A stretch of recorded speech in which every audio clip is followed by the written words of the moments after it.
The year is 1916. Chevy is not part of GM at this point in time. And I suppose a little bit of an introduction is in order. Chevy was founded in 1911 by William Durant and Arthur and Louis Chevrolet. They were independent. While independent, they were called Chevy Motor Company. Durant worked for GM, which had nothing to do with Chevy at this point in time. So, a little bit of background on Durant. Durant not only worked for GM, but was one of the founders of General Motors. He got fired from the company he founded, and there must have been a woman involved because that's the only way something like this happens. Guy gets excommunicated from a company that he built. Only way that that happens is a woman is involved. I said what I said. Anyway, Durant controlled Flint Wagon Works and Buick in 1904, founded GM in 1908, was fired from GM in 1910, wants to start a new auto company. Durant really wanted a junior model to the Buick. Durant would hire Louis Chevrolet to drive Buicks in promotional races. Durant wanted to use Louis Chevrolet's racing prestige to sell cars and as a face to the brand, like Durant wanted to use Louis Chevrolet's star power, as the kids would call it these days. And I was always under the impression that Chevy was like Ford and Dodge, the people with the names, their names on their own cars. When I guess a better way of explaining it is Chevy is like the Leonard Skinner of the automotive world, a company named after the person. The only difference is the person, which the company is named, also worked there. Anyway, Durant would use Chevy to acquire a controlling stake in General Motors with a reverse merger in 1918, putting him back at the top in a presidential position at General Motors. Durant would be fired yet again 1 year later. Side note, we are going to one day do people behind the cars. Durant was a pioneer and a true automotive visionary, and we're going to totally do an episode on him one day. Durant was also credited for making modern dealerships. In 1921, he founded Durant Motor Car, which would be in business for 10 years, 1921 to 1931. He wanted a company like General Motors.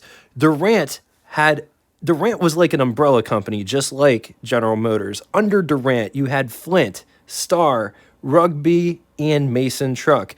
Ironically, GM would buy Durant in 1935. Getting back to the Chevy story, Chevy built the overhead valve V8 when it was not part of General Motors. Sources vary on what years this engine was built. Some sources will say that it was built as early as 1916. Other sources say 1917 to 1918, 1918 being the last year. So what was it? This motor was built for the D-Series cars, which came in two body styles, 4-door, 5-passenger touring sedan and 2-door, 4-passenger roadster.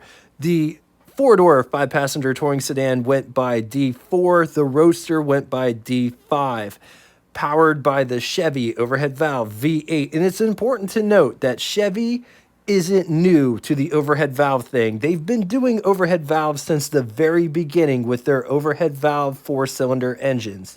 The Chevy overhead valve V8 was built completely different. Cadillac, for example, during this time period would use cast aluminum crankcase with bolt-on cast iron cylinder blocks for each bank. Chevy implemented the iron crankcase and block castings as one piece, like a modern V8, but it was split down the middle. The middle of the two halves bolt together at the crankshaft vertical center line. Chevy's design implemented overhead valve instead of the industry standard at the time side valve or flathead. Chevy's induction system was between the 2-cylinder banks. Exhaust ports were located outboard. This engine could be technically considered a crosshead flow design. Heads were attached with only 6 fasteners per bank. The rocker covers were only splash shields and not oil tight. Push rods were left exposed. Something really interesting about this design is it didn't use a bell housing. Chevy used a 180-degree crankshaft single plane. Let's talk specs. 288 cubic inch displacement, 90-degree V8 overhead valve, 4.7 liters. There is tons of conflicting information on this engine. Some sources say that it only made 36 horsepower. Other sources say that it made 60 horsepower, 2,700 RPM, 94 pound-feet of torque at 1,800 RPM on the 36 horsepower figure, 158 pound-feet of torque on the 60 horsepower figure, with a bore of 3.375 inches and a stroke of 4 inches. This engine had three main bearings, which were the Babbitt type, solid valve lifters. Years this engine was produced. It was either produced in 1916 or 1917 to 1918. Very small window. Generator was at the rear and it was gear driven. The water pump was at the front and it was the only accessory driven by a belt. With that being said, notice there isn't a fan. So, why was this engine only produced for 2, maybe 3 years? There was 3 contributing factors to its demise. 1, a 4-cylinder can produce just about as much power. It's cheaper to build a 4-cylinder than a V8. And Chevy joined GM in 1918, along with Buick, Oldsmobile, Cadillac. There wasn't a need for a premium Chevy product. GM had other makes to fill that void. It is believed that there's around 4,000 Chevy overhead valve V8s were made between the years of 1916 to 1918. I'm curious, I wonder how many are left. If you guys know where there is one that we could review for the channel, also any more information to add to this article, because there's tons of conflicting information out there about this particular engine. The other super interesting thing is this is the first and only Chevy V8 until 1955 when they bring out the 265. All right, now it's time for Would You Rather. 2 scenarios today. In the first scenario, would you rather have a 1918 Chalmers 630 or 1918 Chevy D Series or 1918 Maxwell Model 25. I'm going to leave this here for a minute. If you need more time, feel free, pause the video. Second scenario, bit different. Which speedster would you rather have? 1912 Cole Speedster or 1912 Hudson Model 33 Speedster or 1912 Flanders Model 20. I'm going to leave this here for a minute. If you need more time, feel free, pause the video.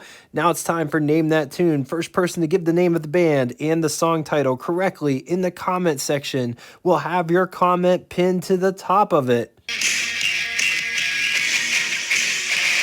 That is a really epic, heavy song. I think of that song as like a heavier version to Kashmir by Led Zeppelin, even though it's a newer song. Anyway, thank you all so much for coming out and watching this. If you'd like to get in touch with me, shoot me a comment in the comment section below or check out our Facebook group that correlates with this YouTube channel. I call it the After Party.